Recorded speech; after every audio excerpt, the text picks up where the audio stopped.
Bapak Ibu yang dimuliakan Allah Subhanahu wa taala, kita lanjut pada hadisnya. Jadi 40 hari air mani.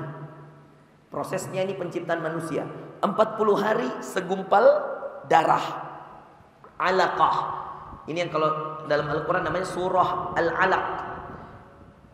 Kemudian 40 hari segumpal daging. Mudghah. Kemudian Allah tiupkan ke dalamnya ruh. Tunggu dulu, sebelum saya lanjut hadisnya, saya lupa sebutkan dua lagi. Apa tadi? 5 ilmu yang hanya milik Allah. Surah Al-Rahman. 1 tentang kiamat. Innallaha indahu ilmus sa'ah. 2 wa yunazzilul ghais. Hanya Allah yang tahu ilmu tentang turunnya hujan. Jadi kalau ada BMKG memprediksi, boleh. Memang dengan kecanggihan prediksi bisa diprediksi. Tapi berapa banyak yang benar, pasti ada juga yang salah. Kenapa? Karena ilmunya milik Allah. Wa ya'lamu ma fil arham. Hanya Allah yang tahu isi perutnya ibu yang sedang mengandung, hamil. Kemudian yang keempat, wa ma tadri nafsun madza taksibu ghadan. Nah, ini menarik teman-teman. Tidak ada yang tahu tentang ilmu hari esok. Jadi ilmu hari esok itu hanya milik Allah. Apa makna dari hari esok? Jangankan hari esok, teman-teman. Kita bicara siang, mau kita datang ke satu tempat maghrib, belum tentu terjadi. Jangankan ilmu hari esok, ilmu sebentar ini belum tentu terjadi. Kita merencanakan, tapi Allah yang mentakdirkan. Jadi ilmu tentang hari esok hanya siapa yang tahu? Hanya Allah. Dan wa ma tadri nafsun bi ayyi ardin tamut. Ilmu yang kelima, tidak ada manusia yang tahu di bumi mana dia akan meninggal. Kiamat, hujan, isi perutnya ibu hamil, ilmu hari esok, ilmu kematian. Sudah pernah dengar kisahnya Nabi Sulaiman dengan malaikat pencabut nyawa? Sudah. Satu-satunya Nabi punya mukjizat memerintahkan angin, Nabi Sulaiman. Ya kan? Ini dicerita oleh syekh saya, namanya Syekh Abdul Hayy Yusuf, dan bisa dicari di buku-buku sejarah para nabi, Qasasul Anbiya, kisah-kisah Nabi. Suatu ketika Sulaiman mengumpulkan pasukan-pasukannya. Lalu dia tahu bahwa di antara orang-orang yang hadir ini ada malaikat pencabut nyawa. Setelah dia kumpulkan pasukan-pasukannya, dia panggil malaikat pencabut nyawa. Nabi Sulaiman panggil ini malaikat pencabut nyawa. Wahai malaikat, ya, saya tanya dulu, siapa malaikat pencabut nyawa? Israil atau Israfil? Astagfirullah. Biar itu tidak tahu. Kalau yang menanya di kuburan, Munkar dan Nakir. Kalau yang mencatat kebaikan, Raqib. Kalau mencatat keburukan, Atid. Jaga surga, Ridwan. Ada yang namanya Ridwan di sini. Jaga neraka, Malik. Menurut yang bertugas menurunkan hujan, Mikail. Ahsan. Ya, yang membawa wahyu kepada Rasulullah, Jibril. Ya, harus tahu bos, ya. Jangan tertukar ya. Kalau yang mencabut nyawa, Israil atau Israfil? Il atau fil? Ada saya punya teman, masya Allah. Ya, pernah ke Makassar, saya pernah undang.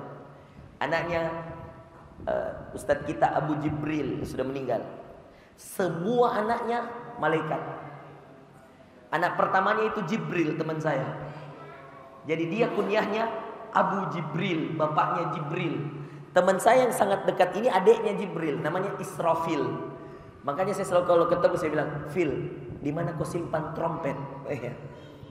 Takutnya kau tiup, jangan dulu ditiup. Karena Israfil yang meniup trompet, tiup sangkakala, tanda kiamat. Israfil. Kalau yang mencabut nyawa, Israil. Israfil, Israil. Oke? Jadi ini malaikat Israil dipanggil oleh Nabi Sulaiman. Lalu Nabi Sulaiman bilang, kenapa kamu di sini, wahai malaikat pencabut nyawa? Kata malaikat pencabut nyawa, wahai Nabi Allah Sulaiman, saya juga bingung. Allah memerintahkan saya mencabut nyawa seseorang di ujung pelosok dunia, jauh sekali dari tempatmu ini, tetapi saya memantau orangnya masih di sini. Saya ulangi. Malaikat dipanggil, malaikat pencabut nyawa dipanggil sama Sulaiman. Sulaiman bilang, "Kenapa kamu di sini?" Dia menyamar menjadi manusia, dipanggil, dan Nabi Sulaiman tahu bahwa dia malaikat pencabut nyawa. "Kamu kenapa di sini?" Dia katakan, "Saya juga bingung." Ini dia, coba lihat. Jawaban inilah yang membenarkan bahwa ilmu kelima tentang kematian malaikat pun tidak tahu. Ada 2 kali kisah Nabi Sulaiman, teman-teman. Satu dalam sirah nabawiyah yang ini, dan satu dalam Quran surah Saba. Anda bisa lihat di situ ketika Nabi Sulaiman meninggal dan jin-jin masih bekerja. Jin-jin masih bekerja membangun. Ada yang mengatakan, para ulama mengatakan sebagian besar membangun Masjidil Aqsa. Ada yang mengatakan membangun masjid yang terbesar juga yang ada di Palestina. Tetapi Allah Ta'ala alam, yang jelas mereka sedang membangun bangunan tempat beribadahnya kaum muslimin. Dan Nabi Sulaiman memegang tongkat, lalu kemudian sambil berdiri Nabi Sulaiman mengawasi mereka.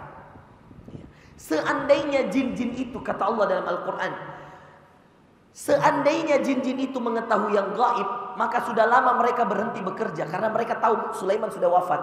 Tapi Sulaiman wafatnya menarik, karena ketika dia memegang tongkat itu, teman-teman, anggaplah ini tongkatnya, teman-teman. Kalau ini tongkat yang dipegang Sulaiman, rayap-rayap itu, ya, dabbatal ard, kalau bahasa Qur'annya, illa dabbatal ardi ta'kulu min sa'atah. Kecuali nanti ketahuan bahwa Sulaiman sudah meninggal ketika rayap-rayap itu menghabisi tongkat yang dipegang Sulaiman. Dan unik, rayap kan banyak. Mestinya kalau rayap itu kumpul di bawah, maka kalau ini terpotong, rayap sudah dimakan rayap, maka pasti tongkat akan jatuh. Tapi tidak, teman-teman.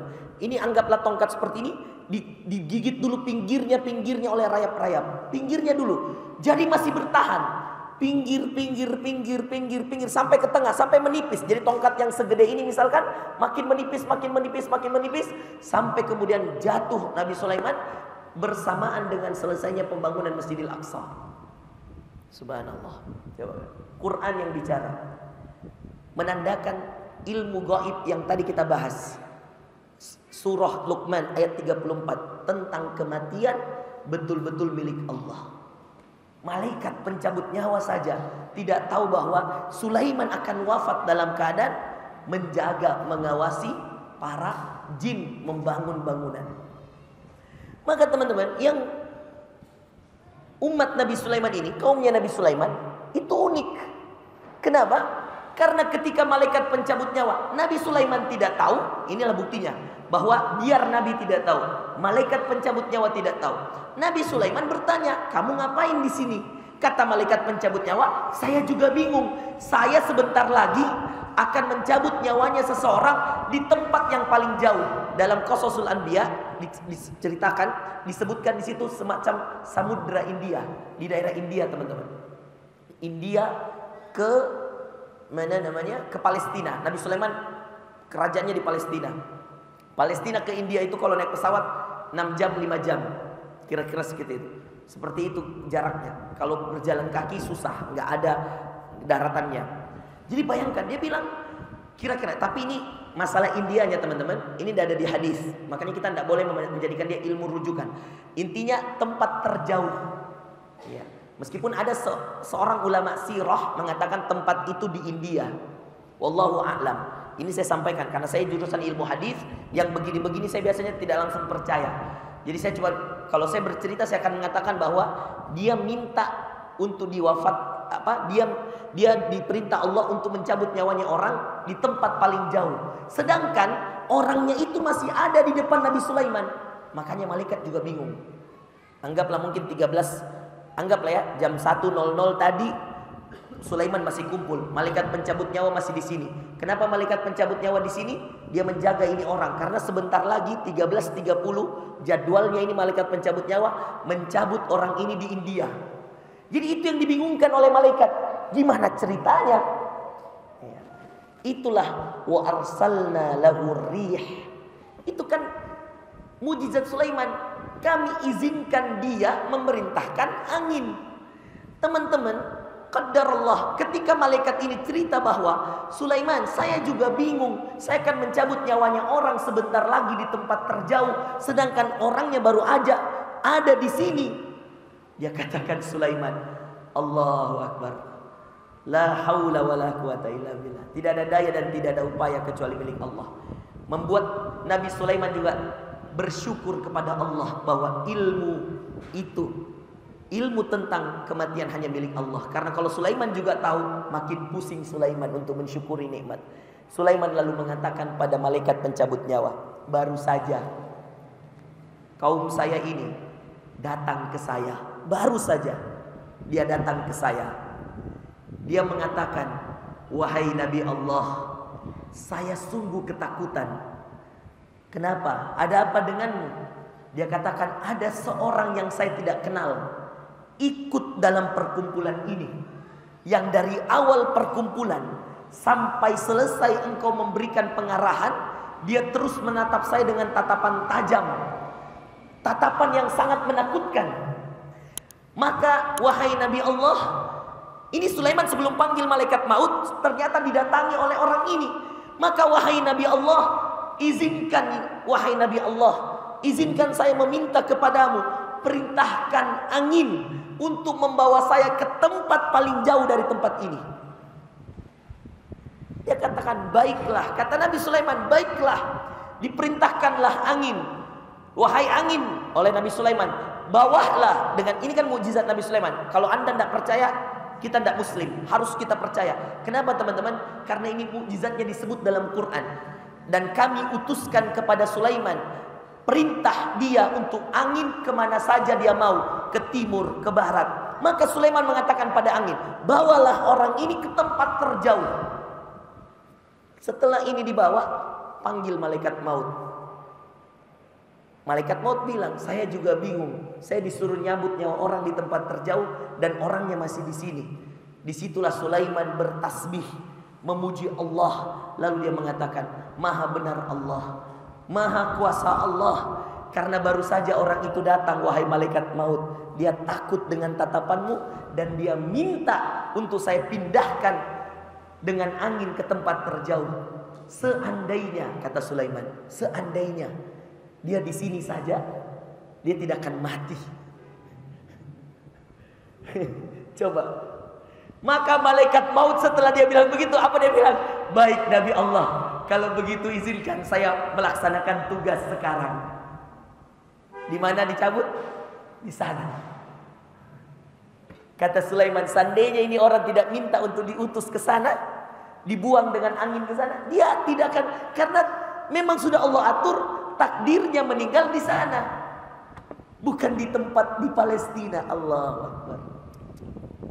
Coba Bapak Ibu sekalian, ini ilmu gaib milik Allah. Iya. Oke, kita selesaikan hadisnya sedikit lagi, 5 menit lagi. Jadi 40 hari pertama setetes air mani, kata Rasulullah. 40 hari kedua segumpal darah. 40 hari ketiga segumpal daging. Dan masuk setelah itu diutus malaikat. Jadi setelah 120 hari, berarti 4 bulan. Nah, setelah 4 bulan, jadi masuk bulan kelima, ditiupkan malaikat. Nah ini juga mohon maaf sekali ya, banyak itu di Indonesia biasanya teman-teman. Ya nggak apa-apa sih sebenarnya, tapi saya cuma masih ngasihkan tausiah ini, nasihat ini kepada kalian.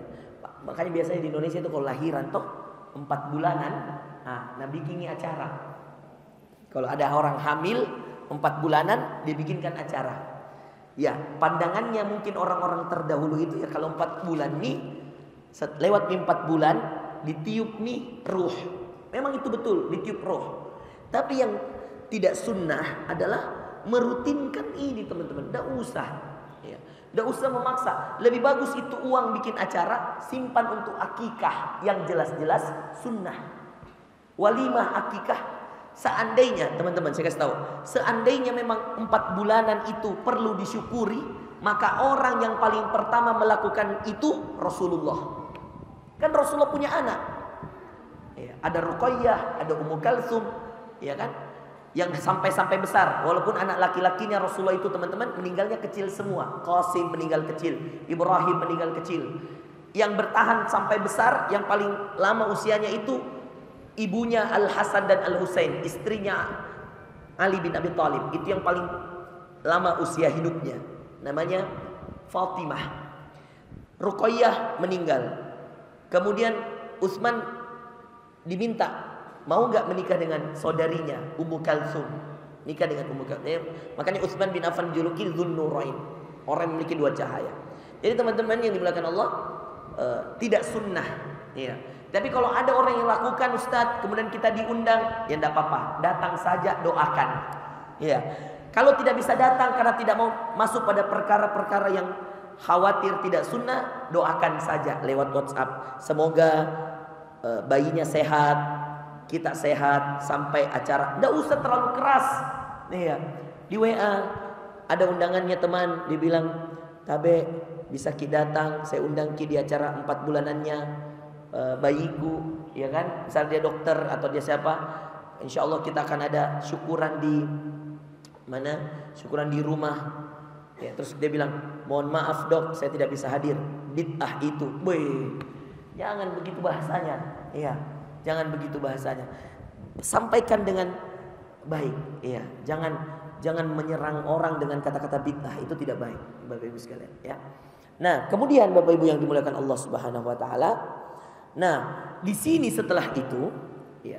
Hadis ini menjelaskan pada kita bahwa takdir, bahwa ada 4 hal yang ketika malaikat diutus, lalu disebutkan ada 4 hal. Yu'maru bi arba'i kalimatin. Dikatakan setelah malaikat itu, setelah ditiupkan ruh, kemudian diutus kepadanya malaikat, lalu ditiupkan kepadanya ruh, dan dia diperintahkan untuk menetapkan 4 hal. Inilah 4 yang tidak akan berubah sampai kita mati, teman-teman. Mulai dari 4 bulannya kita berada di perutnya ibu kita. Apa yang pertama? Bikatbi rizkihi. Pertama, yang tidak akan pernah kita tidak dapat rezeki kita. Wa ajalihi. Yang kedua, tidak akan pernah bergeser ajal kita kapan. Yang ketiga wa amalihi. Amalan mereka, apakah mereka termasuk yang menderita, syaqiyun am sa'idun, atau termasuk yang bahagia. Jadi 4 ini. Rezeki, ajal itu umur juga masuk di dalamnya, amalan mereka, amalan buruk dan amalan baik. 4. Takdir buruk dan takdir baik. Disinilah kemudian di akhir hadis Nabi bersumpah, wallahi fa wallahi. Nah, di ujung hadisnya ini, demi Allah, ya, inna ahadakum, ya, sesungguhnya kalian, ya, di antara kalian ada di antara kalian la ya'malu bi amali ahlil jannah. Mereka selama hidup mengamalkan amalan penghuni surga, rajin sholat, rajin mengaji, masya Allah. Selama puluhan tahun mungkin, la ya'malu bi amali ahlil jannah hatta ma yakunu wa bainahu wa bainaha illa dhira'. Ini dhira'. Dari ujung kuku sampai siku, dhira'. Ini namanya dhira'. Dia mengamalkan amalan penduduk surga sampai jarak antara dia meninggal dengan kematian itu hanya antara ujung kukunya, ujung kuku tangannya dengan sikunya. Kemudian fayamalu bi amali ahlin nar, lalu Allah takdirkan dia mengamalkan di ujung hidupnya amalan penduduk neraka, fayadkhulaha, lalu dia mati masuk neraka. Inilah yang dinamakan su'ul khatimah. Jadi hati-hati, kita yang rajin sholat pun tidak ada jaminan kita mati husnul khatimah. Ini hadisnya. Dan sebaliknya di ujung hadis, wa inna ahadakum, dan jangan meremehkan orang-orang yang, mohon maaf Pak, mungkin sekarang dia masih suka bikin dosa, masih belum hijrah. Jangan meremehkan. Kenapa Bapak Ibu sekalian? Karena di ujung hadisnya Rasulullah mengatakan, dan ada di antara kalian yang mengamalkan amalan penduduk neraka sampai jarak antara dia dengan neraka itu tinggal antara kuku, ujung kukunya dengan sikunya, fayamalu, dan di ujung hidupnya walaupun cuma sedikit dia mengamalkan amalan penghuni surga, lalu mati dengan amalan itu. Fayamalu bi amali ahlil jannah fayadkhulaha. Ya. Fayasbiqu alaihi alkitab fayamalu bi amali ahlil jannah fayadkhulaha. lalu ditakdirkan Allah dia masuk surga. Siapa? Siapa kira-kira contoh yang pernah dalam hadis Nabi? Pembunuh 100 nyawa. Hadis Bukhari. 99 nyawa dia bunuh, yang ke-100 dia bunuh, perjalanan taubat, meninggal. Siapa yang cabut nyawanya? Setelah malaikat berdebat, akhirnya Allah takdirkan nyawanya dibawa ke surga atas izin Allah. Siapa lagi? Hadis Muslim. Wanita yang selama hidup suka berzina, dia jual tubuhnya, dia jual dirinya, naudzubillah. Lalu kemudian ketemu anjing, kehausan, diambil air dari danau, dikasih minum anjing tersebut sampai kenyang, lalu Allah dengan amalan itu ampuni dosa-dosa zinanya. Tapi jangan tongki langsung bilang, kalau begitu berbuat dosa mak dulu. Nanti masalahnya, itu tadi kembali pada ilmu kelima tadi. Kita tidak tahu di mana dan kapan kita mati. Jangan coba-coba bilang begini. Teman-teman hati-hati nah. Saya selalu bilang dari hadis ini kita mengambil kesimpulan bahwa jangan coba-coba bilang begini. Bilang dua hal ini. Hal pertama, jangan coba-coba bilang bahwa amalan kecil ji ini jangan bisa kerjakan. Jangan. Karena bisa jadi ini amalan terakhir kita. Misal toh kita mau sedekah 2.000 dengan orang yang minta-minta di lampu merah. Terus dalam hati kita digoda syaitan. Lalu kita mengatakan, jangan dikasih 2.000 ji, tidak seberapa ji itu. Jangan dikasih. Tak kala nanti ada uang kecilmu lagi yang 10.000 baru kau sedekah. Jangan pernah mau digoda. Karena kita tidak tahu. Lihat hadisnya tadi. Jangan-jangan ini amalan terakhir ini 2.000. Qadarullah mungkin setelah lampu merah kita lewat tabrakan meninggal. Bagaimana? Itu 2.000 menjadi penutup. Gitu. Jadi kalimat pertama, jangan pernah remehkan amalan dan jangan tunda kalau kebaikan. Kalimat kedua, jangan pernah remehkan dosa, ya, dan jangan pernah coba-coba. Apalagi mengatakan begini, bikin dosa mak dulu, muda foya-foya, ya, tua tobat, mati masuk surga. Iya kalau sempat tobat, kalau udah tobat gimana? Masalahnya kalau orang meninggal muda. Jadi dua hal ini hati-hati teman-teman. Jangan tunda kebaikan karena bisa jadi itu kebaikan terakhir. Dan jangan pernah coba-coba bikin dosa. Karena na'udzubillah kalau kita bikin dosa dan kita mati dalam keadaan berbuat dosa itu. Selalu tanamkan dalam diri teman-teman. Ini salah satu nasihat syekh saya. Mau nggak tahu caranya supaya ketika kau mau bikin dosa, kau tidak jadi bikin dosa? Apa? Katakan dalam hatimu, jangan sampai setelah saya bikin dosa ini, saya dicabut nyawaku. Itu katakan. Yang mau bikin dosa toh, bilang dalam hati, jangan sampai saya bikin dosa. Misalnya ada proyek, misalnya proyek pejabat, tanda tangan dah ini, sogok, uang sogok, disogok. Jangan sampai setelah saya ambil ini uang, saya keluar dari kantor, saya tabrakan, saya meninggal. Na'udzubillah. Jadi selalu katakan itu dalam hati supaya kemudian kita tidak jadi bikin dosa. Jangan sampai setelah ini saya wafat. Inilah nasihat dari Rasulullah SAW di hadis yang keempat, hadis Bukhari dan Muslim. Hadis yang keempat ini hadis yang dipilih oleh Imam Nawawi. Ilmiahnya ada, masalah takdir ada, masalah kebaikan ada, masalah menghindarkan diri dari dosa juga ada. InsyaAllah kalau tidak ada halangan, Selasa depan kita lanjut lagi, ikhwan. Ya, saya awal Ramadan mau berangkat umroh, jadi mudah-mudahan bisa sampai 6 hadis. Sebelum awal Ramadan kita 6 hadis. Kemudian itu saya izin libur dulu, tidak bisa. Ramadan nanti saya berkabar. Kalau Ramadan masuk kerja nggak kalian? Masuk ya. Saya umroh itu tanggal 3 Ramadan sampai 13 awal. Kemudian nanti akhir etikaf saya tidak tahu saya jadi berangkat atau tidak. Tapi pokoknya begini. Nanti saya kabari ya, ada atau tidak. Bagus dong kalau Ramadan iya, soalnya kan orang juga lagi puasa toh, ya, insyaallah. Baik teman-teman, saya kira itu mudah-mudahan bermanfaat. Jelas di semua toh, ada aja mau bertanya? Oke. Terima kasih. Subhanakallahumma bihamdika asyhadu an la ilaha illa anta astaghfiruka wa atubu ilaik. Assalamualaikum warahmatullahi wabarakatuh.